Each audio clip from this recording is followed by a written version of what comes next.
Podium Podcast. Lo mejor está por escuchar.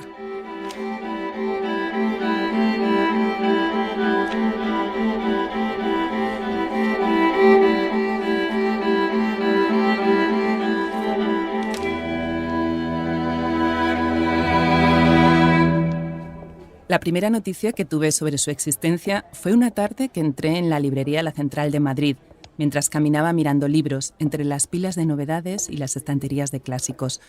De pronto me fijé en un libro de la editorial Acantilado. Tenía una de sus portadas siempre tan elegantes, inconfundibles, en rojo y negro. Pero lo que me llamó la atención fue el apellido del autor. Solanes, mi apellido. Se titulaba En tierra ajena. Lo cogí intrigada y leí la solapa. Josep Solanes, Pla de Santa María, 1909. Me dio un vuelco el corazón. Mi padre era de allí, del pueblo de al lado, Figuerola, en Tarragona. Seguí leyendo. Murió en Valencia, Venezuela, en 1991. Se licenció en Medicina por la Universidad de Barcelona en 1932. Tras la Guerra Civil se fue a Francia, donde colaboró con varias publicaciones catalanas. En 1949 se instaló en Caracas, donde se convirtió en un referente de la psiquiatría. Intelectual y humanista, se doctoró en Letras por la Universidad de Toulouse en 1980, a la edad de 71 años.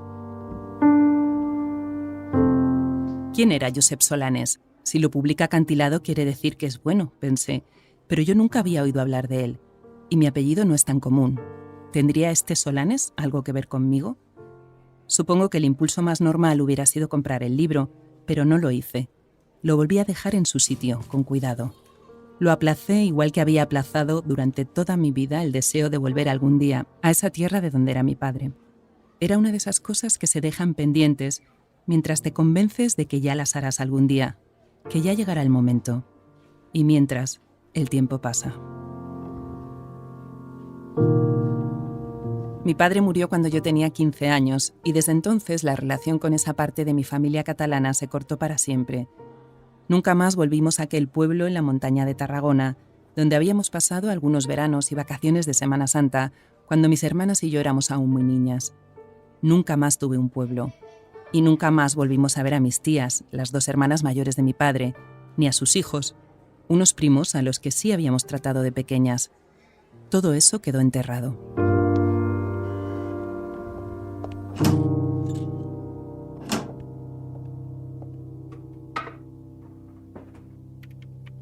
Ya de vuelta a casa tecleé su nombre en internet. Me dio otro vuelco al corazón cuando vi sus fotos. Sus facciones me recordaban muchísimo a las de mi padre, incluso un poco a mí, incluso a mi hija pequeña.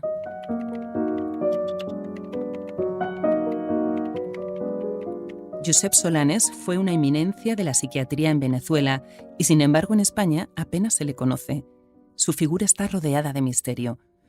Por su fecha de nacimiento, en 1909, podría ser un hermano de mi abuelo o un primo. Claro que también cabía la posibilidad de que me lo estuviera imaginando todo. ¿Éramos familia? Empecé a investigar. Encontré algunos artículos. Navegué por internet buscando sus huellas. Leí su historia. Era la historia de un brillante psiquiatra e intelectual exiliado que dedicó toda su vida precisamente a escribir sobre el exilio.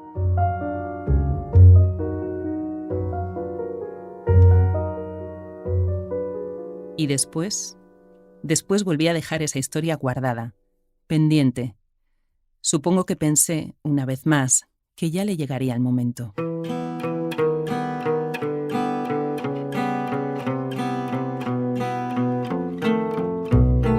Familia de Libro, un podcast de Ana Solanes para Podium Podcast. Episodio 6. El Dr. Solanes.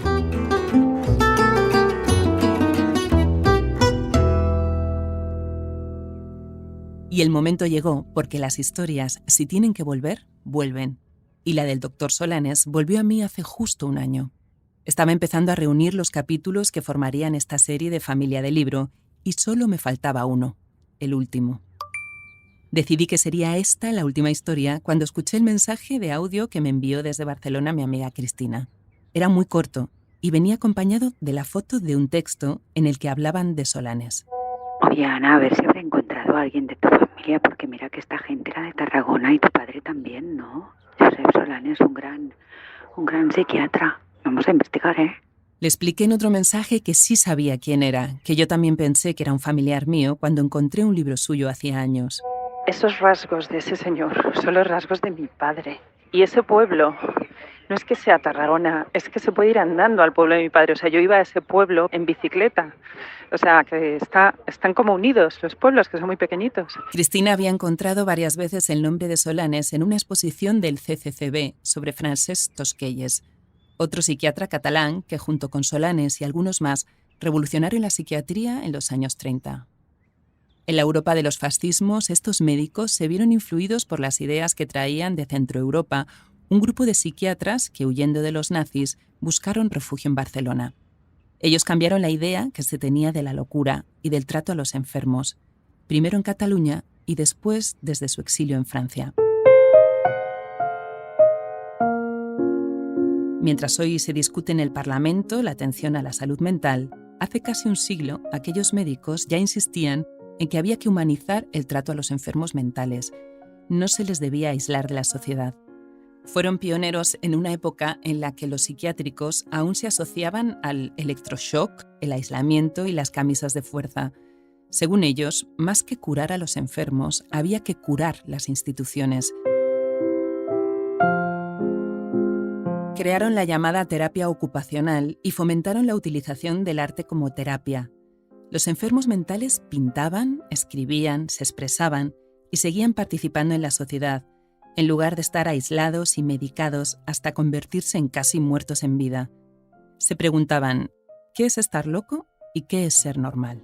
Hay muchos enfermos que hace 50 años que están en manicomio y si le preguntas si es vivo o muerto, te dirán, yo me morí el día mismo que entré en el manicomio. El manicomio es un cementerio de gente viva. Este es Tosquelles, en un documental de Enric Miró que rescata su figura, igual que la exposición. Este psiquiatra algo excéntrico y con aspecto de clown, amigo y compañero de armas de Solanes, había pasado en los últimos años de ser un completo desconocido a protagonizar muestras internacionales, conferencias, libros y películas.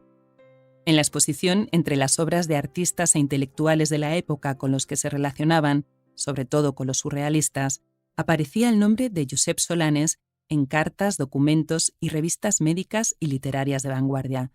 Sin embargo, de aquel supuesto tío abuelo había muy poca información.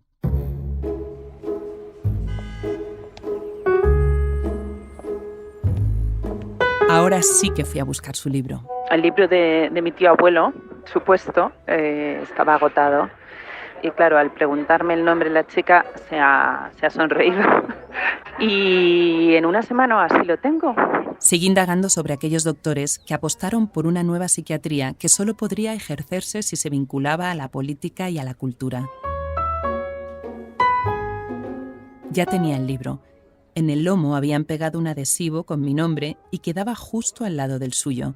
De alguna forma ya estábamos unidos, Josep y yo, Solanes los dos. Me quedaba averiguar si había vínculos más allá de esa pegatina. En internet encontré una foto suya de frente y otra de perfil en antiguos documentos de la época. Aparece un carné de identidad francés fechado en Toulouse, donde se exilió cuando acabó la guerra. Ahí se le ve en blanco y negro. La frente amplia, la nariz algo respingona, como un tobogán, la mandíbula más bien cuadrada y una pequeña hendidura dividiendo la barbilla. Aparecía muy serio, incluso un poco triste. ¿Por qué esa tristeza?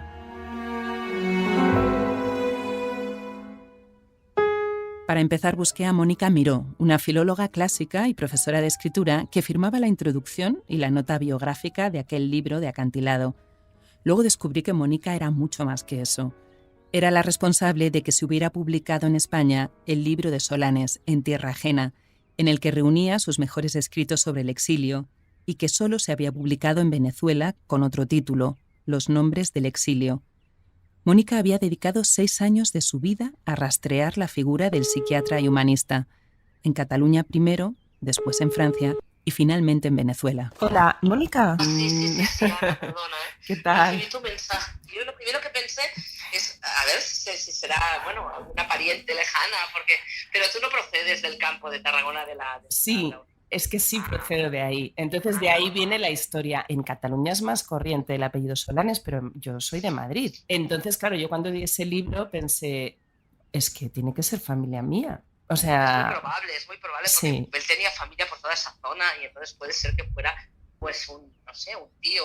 Mónica me contó que se había encontrado casualmente con unos escritos de Solanes y que quedó fascinada. Sí, me pareció extraordinario, ¿no? La forma de narrar el exilio desde su perspectiva de exiliado, pero también de médico psiquiatra, Sí. Desde su perspectiva fenomenológica, o sea, me encantó. Empezó a buscar el rastro de Solanes en Venezuela y dio con una tal Rosalía Solanes, una ceramista que había expuesto sus obras en una galería de arte.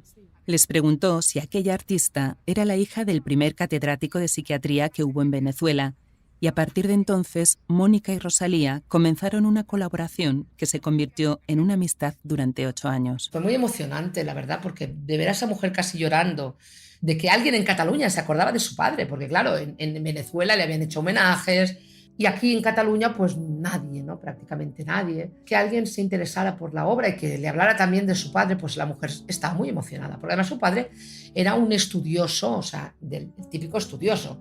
No era un gran padre cariñoso, afectuoso, no. Era un hombre que estaba toda la vida o en la universidad, o en su biblioteca, o en su despacho, porque en ese momento, pues Solanes era muy conocido, ¿no? Y tenía mucho trabajo como médico, como intelectual, como todo. Rosalía decidió ayudar a Mónica en su investigación.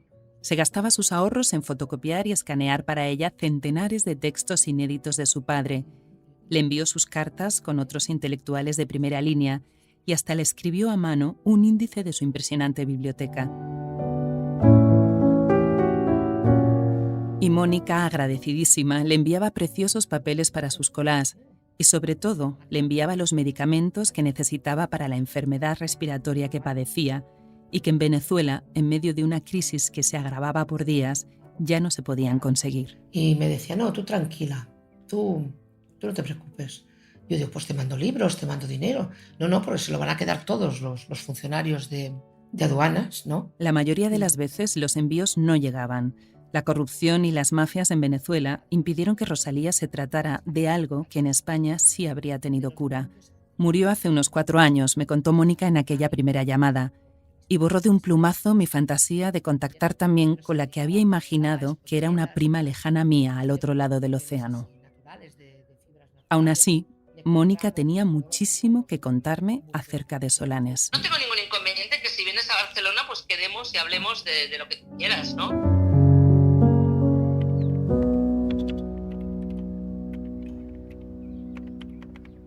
Mientras cuadraba fechas para viajar a Barcelona, encontré a otra entusiasta de Solanes, Maripaz Valibrea, una profesora de la Universidad de Londres que también estaba investigando sobre él.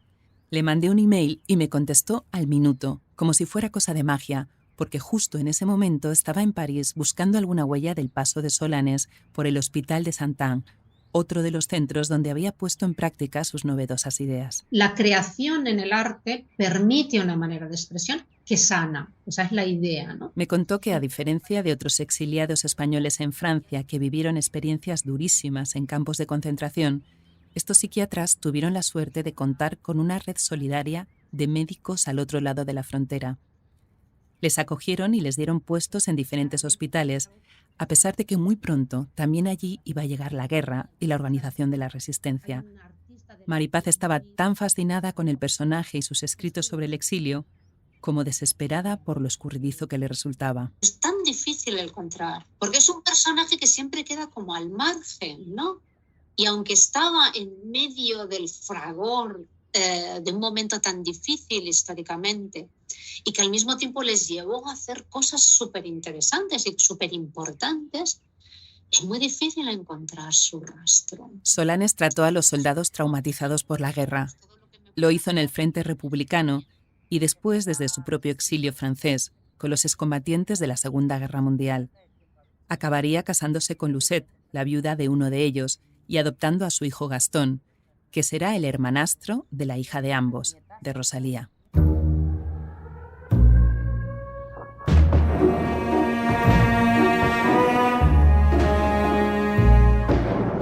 los años 40 había una enorme comunidad de exiliados españoles en la zona de Toulouse, a la que se sumaron enseguida los judíos y la gente huyendo de todas partes. En medio de una Europa devastada por la guerra, Solanes se preguntaba si no debería existir una rama de la psiquiatría que se especializara en tratar el exilio como una patología, como una enfermedad del alma que no tiene cura.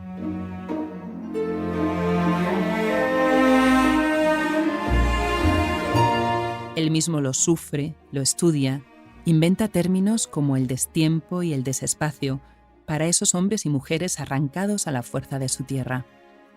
El exilio será el gran tema de su vida. Sabe que es una condición del ser humano y que nunca dejará de estar vigente. En aquella época, los exiliados que escapan de la dictadura en España o del nazismo en Europa.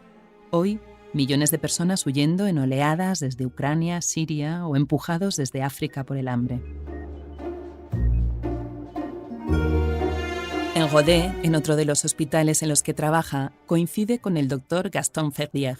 Y Gaston Ferdier ya habla de que este joven interno catalán, Solanès, como le llaman a él con acento al revés así, está escribiendo una tesis sobre el exilio y la adjetiva como éblouissante, o sea, deslumbradora, ¿no? Y sin embargo no es un texto médico, es un texto mucho más creativo, mucho más sugestivo, ¿no?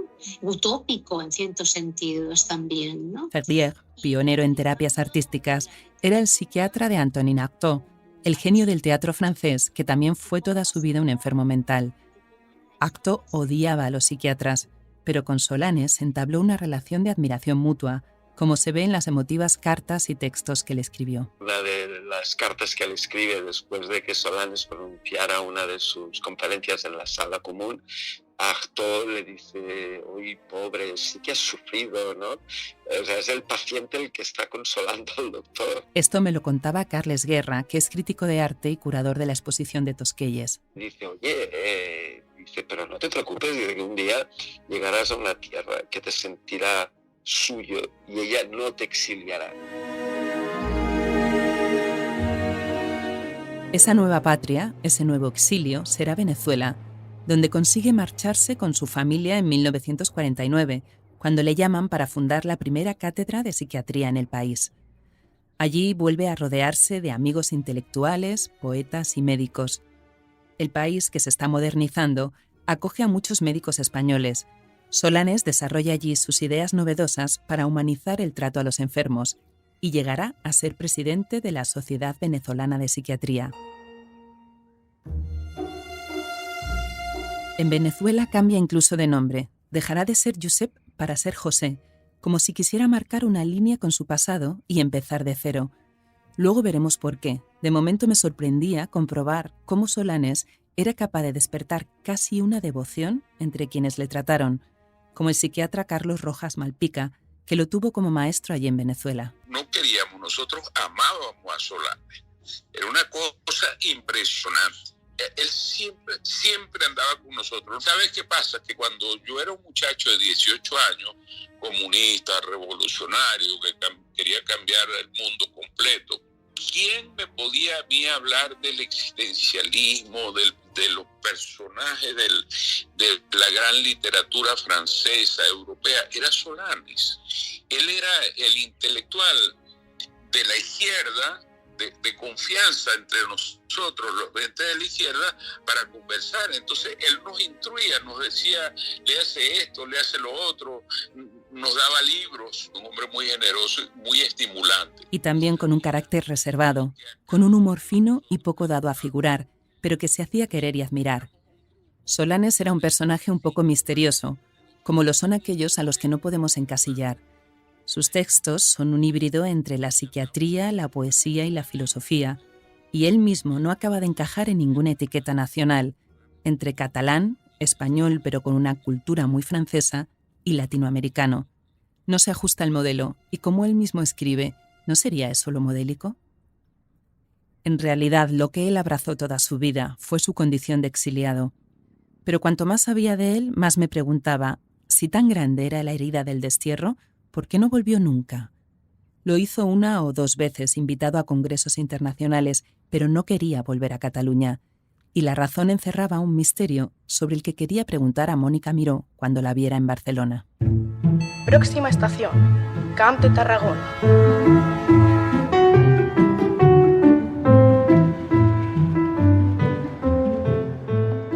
Cada vez que he cogido el AVE de Madrid a Barcelona y han anunciado por megafonía la estación Camp de Tarragona, cada vez durante años y años he pensado que muy cerca debía estar el pueblo al que nunca volví. Esta vez me acordé también de Solanes. Miré en Google Maps, 29 minutos en coche, y pensé que muy pronto sí volvería, por fin.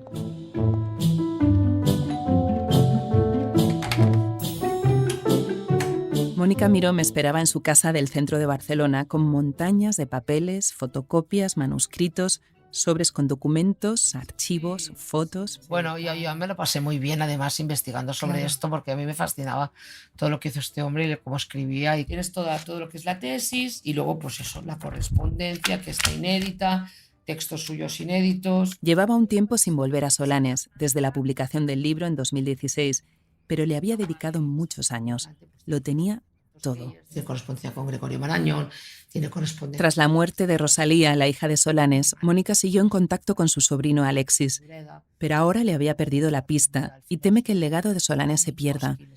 Es fácil imaginar que habrán dejado la casa y con la situación precaria que se vive en Venezuela, no sabe qué habrá sido de su biblioteca, de sus libros inéditos o los originales de las cartas. Desde que estuve allí le hemos escrito varias veces, pero seguimos sin tener noticias. Quiero imaginar que no han dejado perder todo el legado, pero no tengo ni idea. Y aún quedaba una pregunta pendiente.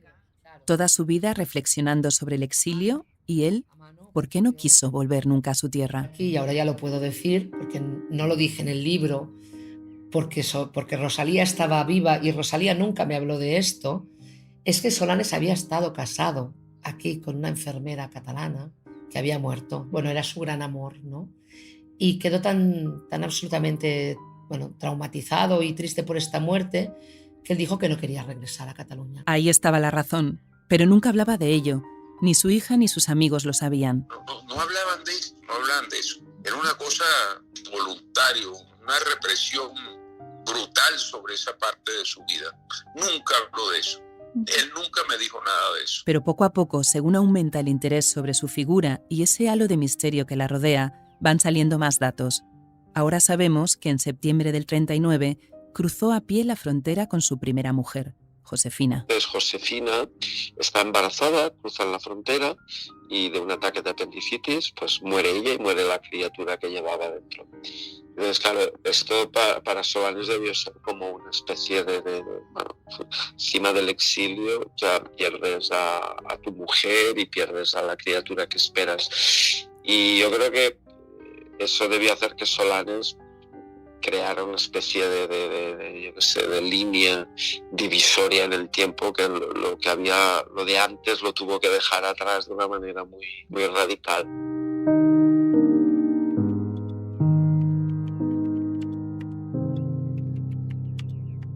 Mónica me enseña cientos de archivos, las fotos de joven con esa mirada un poco triste que ahora puedo interpretar, siempre elegante, sobrio. Él estuvo en el Château de la Garde trabajando con niños de allí.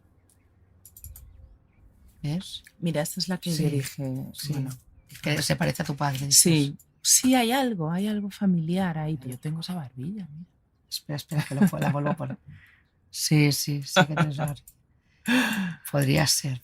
¿Cómo se investiga esto, tú que sabes más? Claro, tendrías que mirar si hay algo en los archivos parroquiales, pero claro, muchos archivos parroquiales de la provincia de Tarragona se quemaron durante la Guerra Civil. Mónica buscaba conexiones entre parientes, apellidos y lugares que se repetían en sus cientos de archivos. En Figuerola pasó algo también, yo tengo algo de Figuerola. ¿Sí? De algún pariente, creo. Nascut a Figuerola, ¿ves? O sea que este hombre estuvo en Figuerola como farmacéutico también. La farmacia era por parte de madre. Entonces seguramente, claro, eran todos familia esta gente. Claro. Salí de casa de Mónica Miró convencida de que Josep Solanes era mi tío abuelo y segura de que ahora sí tenía que viajar a la tierra a la que él no quiso volver y que a mí se me había resistido tanto. En realidad no tuve que buscar la conexión entre su historia y la mía. En cuanto quise pensar en ella, la tenía delante. era el exilio, el propio exilio. No hace falta que te expulsen políticamente. Se puede uno muy bien identificar con esa idea de querer volver al pasado, esa conexión extraña con el pasado, con un espacio en particular que uno tiene que parece que le falta. ¿Me estaba pasando justo eso a mí?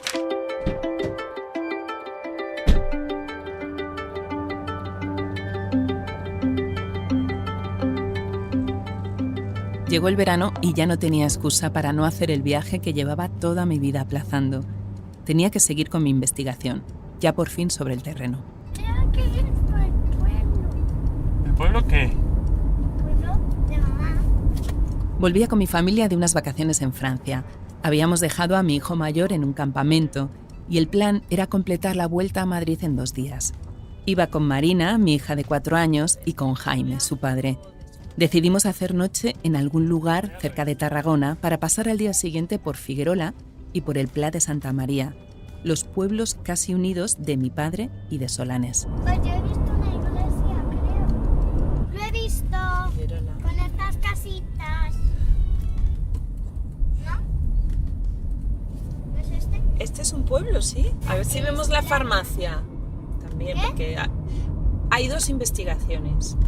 Una en el pueblo y otra en el pueblito de al lado, que es este. Él era del Pla, el Josep. Sí. Hola, Porque hay una Josep. iglesia románica muy bonita. Hola, Josep. Hola, venimos a verte, Josep. ¿Quién es Josep? Josep. Uno, es uno que no sabemos si era el tío abuelo de mamá. Se apellida Solanes, o sea que algo es. Y además era de aquí. Pero era un 31 de julio y además era domingo. Esas escenas que yo me había imaginado como de investigadora que pide partidas de nacimiento en los archivos parroquiales o que visita la antigua farmacia y se encuentra con familiares remotos, esas escenas no se iban a producir.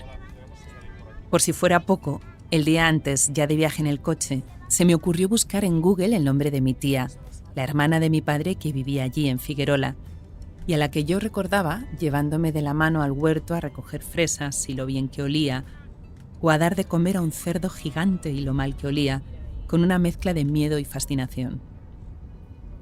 Parte del plan, además de buscar un rastro de Solanes, era encontrar la casa de mi tía y saludarla. Pero al teclear Nuria Solanes, me salió una especie de esquela virtual, como que había fallecido hacía ya unos 10 años. No me pareció raro, puesto que calculé que ya tendría unos 85 años, pero me invadió una tristeza que ni yo misma entendía muy bien, si llevaba casi 40 años sin verla. Era como la pena que nos da cuando cierran un lugar al que no vamos nunca, pero podríamos ir. De igual forma, yo pensaba que algún día podría volver a ver a la tía Nuri, y ahora descubría que esa posibilidad se había esfumado para siempre. Mira, esto es, aquí pone el cartel. Era el pueblo de mamá. Casas y casas y casas y casas. Yo ya estaba pensando en dejar el viaje para otro momento, porque era domingo, porque hacía mucho calor, porque no iba a encontrar a nadie, porque nos esperaba un viaje aún muy largo de vuelta a Madrid, porque teníamos unos quesos franceses derritiéndose en el coche. Supongo que lo que pasaba es que tenía miedo de volver y descubrir que ya no quedaba en pie ninguno de mis recuerdos. Temía que el pueblo se hubiera llenado de casas modernas y feas. Me daba vértigo lo que me pudiera encontrar, o incluso si no encontraba nada, prefería quedarme con mis recuerdos de niña. Ay, el cementerio, que me daba miedo, porque a mí me dan miedo los cementerios. A mí no me da miedo los cementerios. Cristina, zona esportiva. Mami. Sí, es ahí. ¿El qué? Y la casa o algo. Por suerte no me hicieron ni caso y ahí estábamos entrando en Figuerola. Reviví los nervios que tenía cada vez que llegábamos en el SEAT 131 amarillo plátano de mi padre cuando éramos pequeñas. Allí éramos las madrileñas, dicho con acento catalán por unos niños cuyos nombres no recuerdo, pero con los que acabábamos haciendo pandilla. Mírala, la torre de la iglesia. Benvinguts.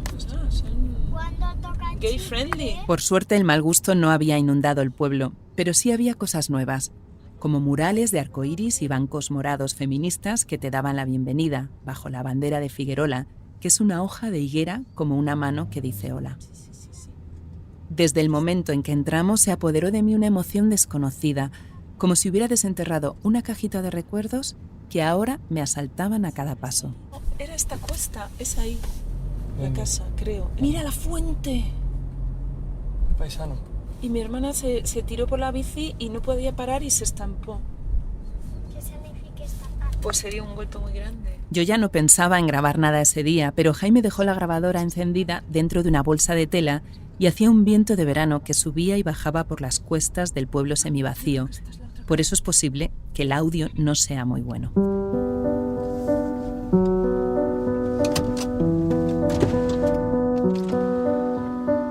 Aparcamos al lado de lo que llamábamos la pista, que de pequeña me parecía el mejor lugar del planeta, y más cuando me enteré que la había mandado construir mi abuelo cuando fue alcalde de Figuerola.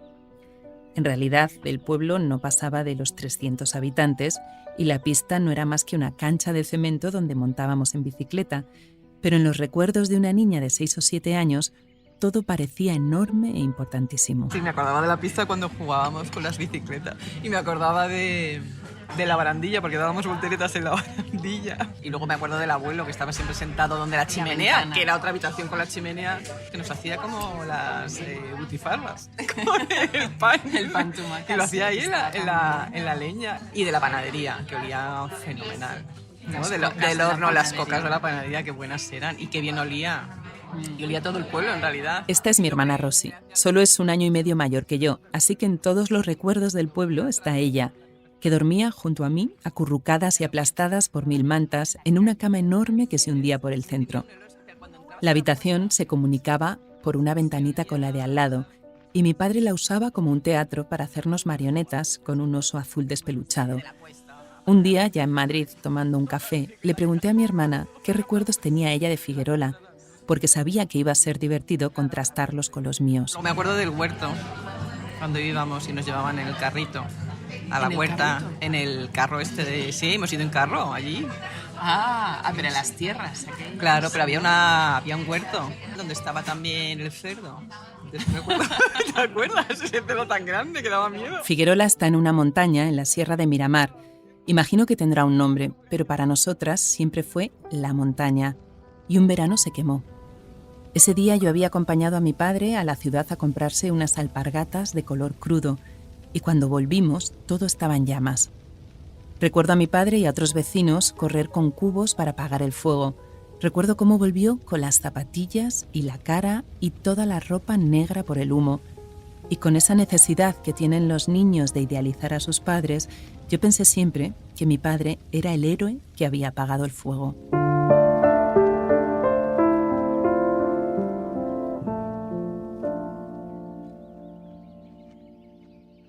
Le iba contando esta historia a Marina, que desde entonces me la pide una y otra vez, mientras recorríamos las cuestas del pueblo, reconociendo rincones y buscando esa casa enorme de mis abuelos, donde nos quedábamos de niñas. ¿Esta de aquí que estamos pasando? Me parece que sí. Sí. Tiene muy buena pinta. A mí me gustaría entrar. Bueno, vamos a ver un poco más. Estamos investigando. Vamos a preguntar a la gente, a ver quién conoce a tu padre. Entonces, ¿la primera que has dicho es la de tu padre o qué? Creo que sí. Si podemos entrar, entramos. Sí. Mira, huele a higos. O sea, higueras. Cooperativa agrícola de Figuerola. Esto es el bar. Es esto. Una cooperativa agrícola. Sí. El único bar del pueblo, un bonito edificio de 1921, se había conservado igual, con un cartel de cooperativa agrícola en la fachada y ahora otro de clases de yoga en la puerta. Estaba cerrado por obras, así que no teníamos muy claro dónde íbamos a comer. Se acercaba la hora y no habíamos visto a nadie por el pueblo a quien preguntar, aunque tampoco yo sabía muy bien qué preguntas hacer. Campanas, miedo. Entonces vi a 2 señoras que bajaban la cuesta despidiéndose. Vale, que vagi bé, adéu. Adéu.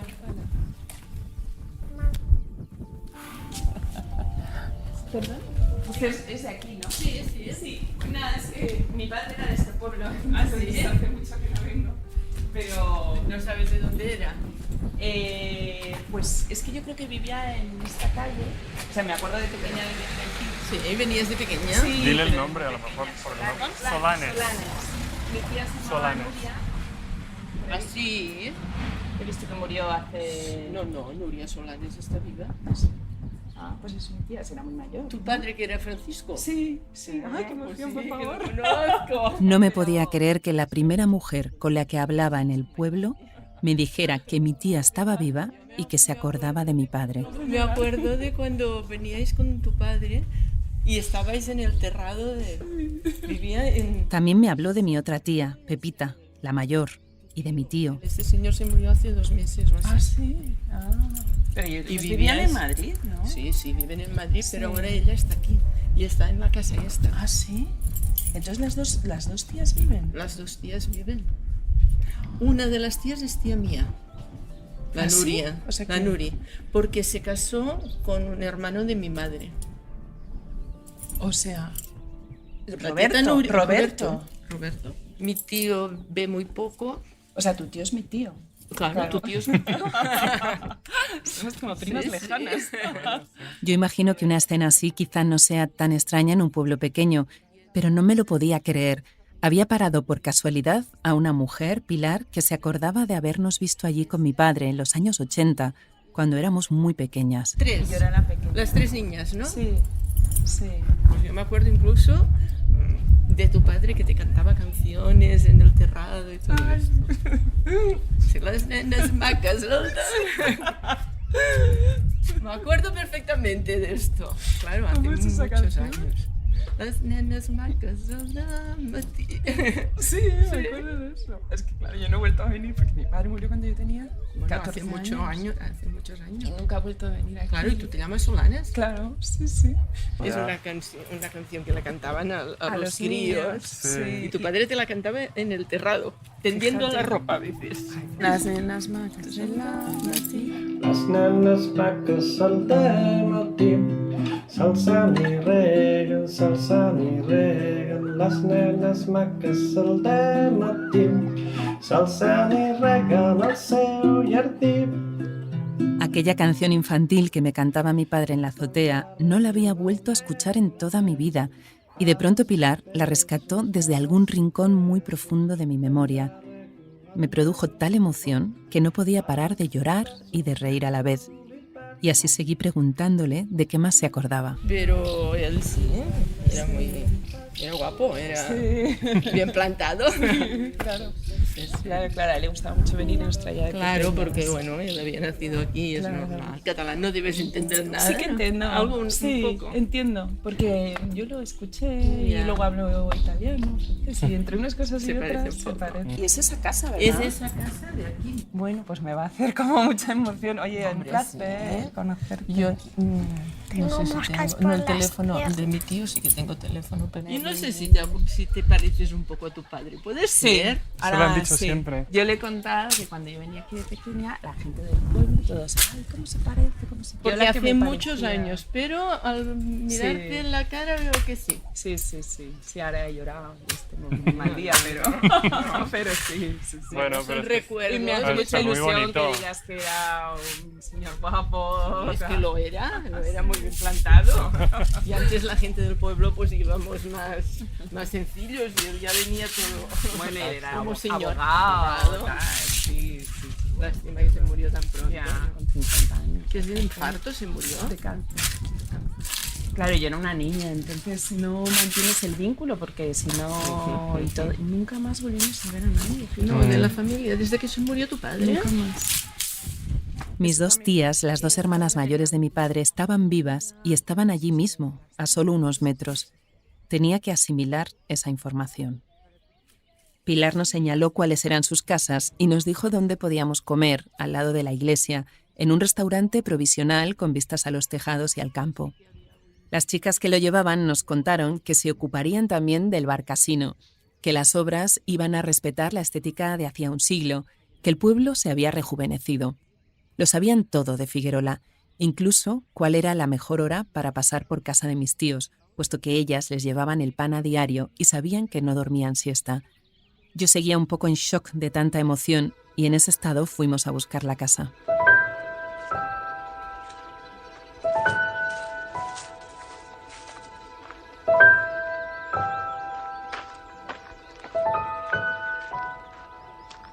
Siguiente a la roja y se entra por la calle de enfrente. O sea, que es esta. ¿No te suena? Como no se la cuida. Una bolita sale mejor en despacio. Claro. Uy. Hola. Hola. Soy tu sobrina, Ana. La tía Nuri se había asomado al balcón del piso de arriba a ver quién llamaba y cuando me vio se llevó las manos a la cabeza. ¿La has reconocido? Sí. ¿Sí? ¿Está muy parecida? Sí.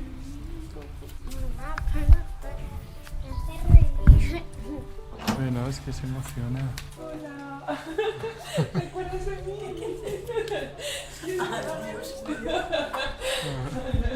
¿Qué tal? ¿Cuántos años? Y es mi tía Nuri. ¿Me das un besito? Claro. ¿Seguro que no te viene mal? No, por Dios.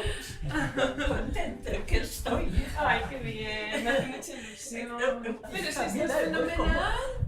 Estás fenomenal. Estás muy bien. 86. Lo sé, Madre lo sé. mía. Ya en su casa estaba también el tío Roberto, al que yo recordaba fuerte y moreno montado en su tractor. Hola. Buenas tardes. Ahora tenía delante a un anciano entrañable de 90 años, que apenas veía, pero se reía con todo lo que yo iba recordando. Sí, me acuerdo que iba contigo, Nuria, a dar de comer a los cerdos. No, sí. Me llevabas.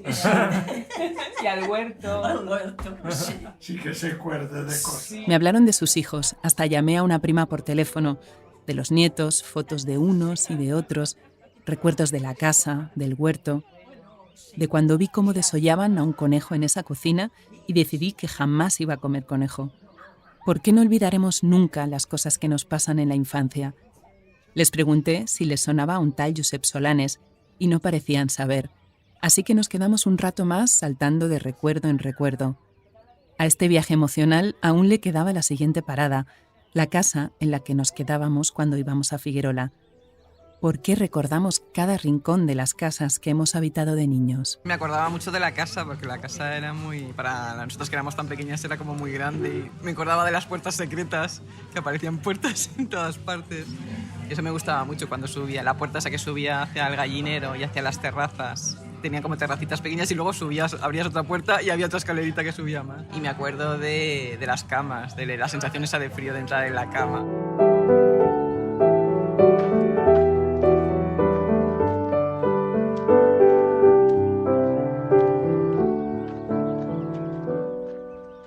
Subimos la cuesta hasta la casa que había sido de mis abuelos y en la que aquel domingo de raras sincronías estaba la parte de la familia que siempre ha vivido en Madrid, la tía mayor, Pepita, y Fernando, uno de mis primos.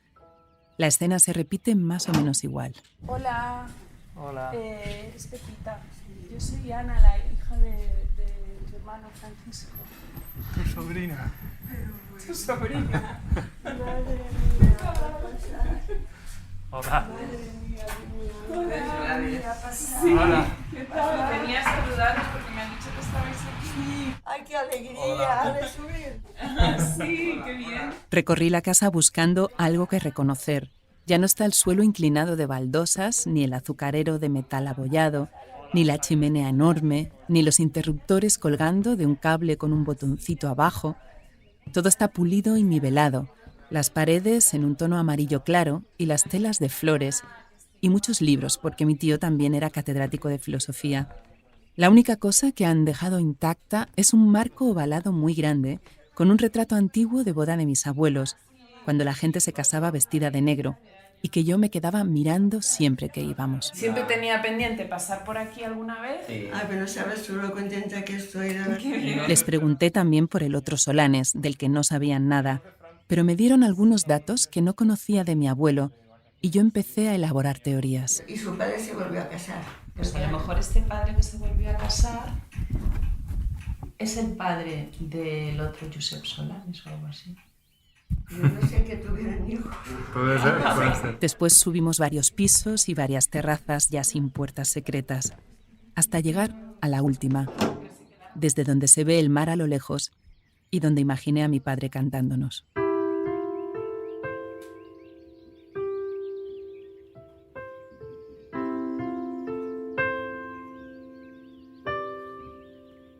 Entonces, terminamos de... Salieron a despedirnos.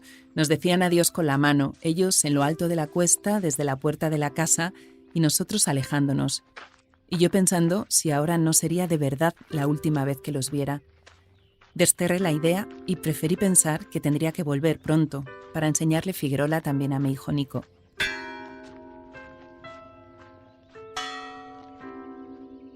Ya cerca del coche nos volvimos a encontrar a Pilar y nos enseñó que allí mismo, detrás de la pista, había una piscina que no habíamos visto antes. La piscina apareció como un oasis después de tanta emoción y tanto calor. No podía haber un plan mejor antes de volver a Madrid.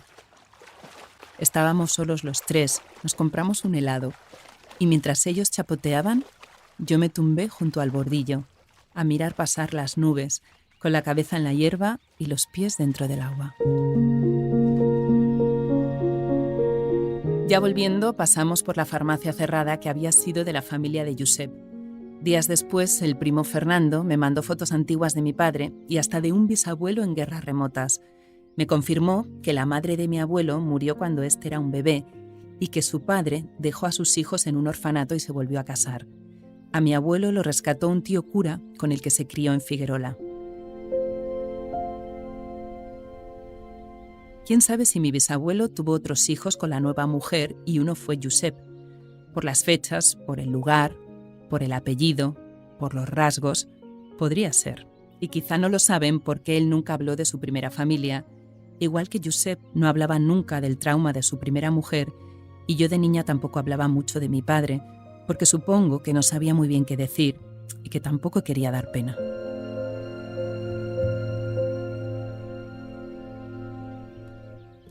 Hice el viaje de vuelta en una especie de trance del que tardé semanas en salir y me di cuenta de que esa emoción era la única verdad y de que no quería tirar más de ningún hilo.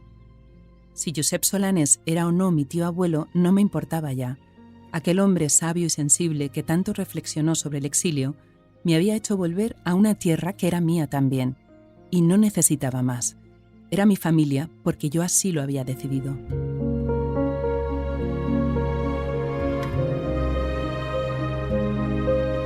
Con mi tío abuelo cerraba además esta serie de historias en las que siempre hay una pregunta de fondo. ¿Qué es realmente la familia? ¿Son solo aquellos que comparten nuestro ADN o son también quienes nos importan y a los que nos unen otros lazos invisibles? Yo ya no necesitaba las respuestas, me bastaba con haberme hecho las preguntas.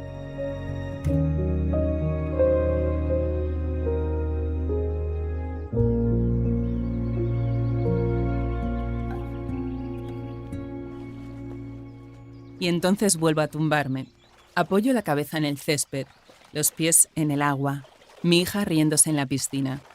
Empieza a hacerse de noche, llega el olor de las higueras en verano, la música bajita que sale de una radio, el helado de nata, las nubes pasando despacio, al pie de la montaña de Figuerola. Me guardo esta imagen y la sospecha de que volver aquí, romper con este exilio, ha sido la razón para escribir no solo esta historia, sino la serie entera de Familia de Libro. Les nenes maques al dematí s'alçant i reguen, les nenes maques al dematí s'alçant i reguen el seu jardí. Jo també rego el meu hortet, faves i pèsols, jo també rego el meu hortet, faves i pèsols i julivert. Julivert meu, com t'has quedat? Sense cap fulles, julivert meu, com t'has quedat? Sense cap fulla i el cap pelat.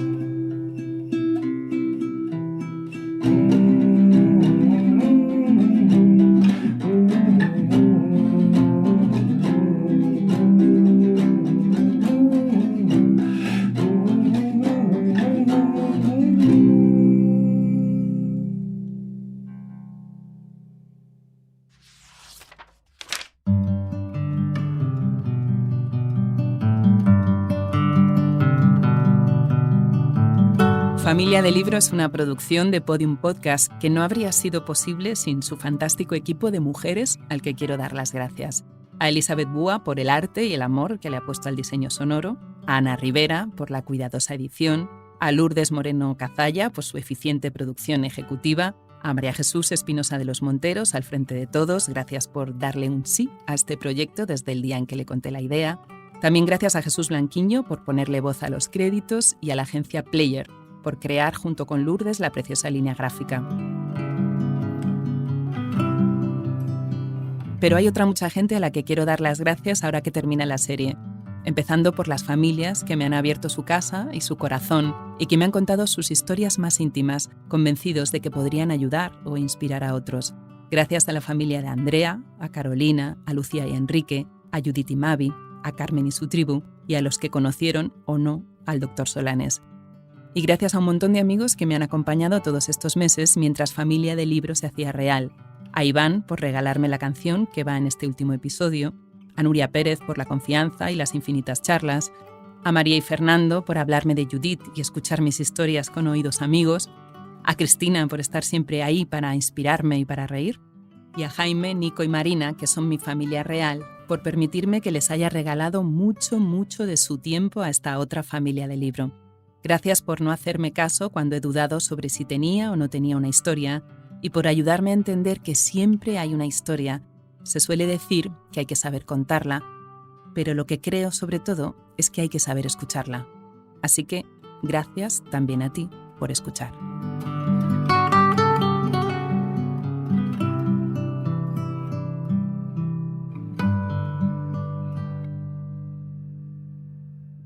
Todos los episodios y contenidos adicionales en podiumpodcast.com. También puedes escucharnos en nuestras aplicaciones disponibles para iOS y Android, y en todos los agregadores de audio.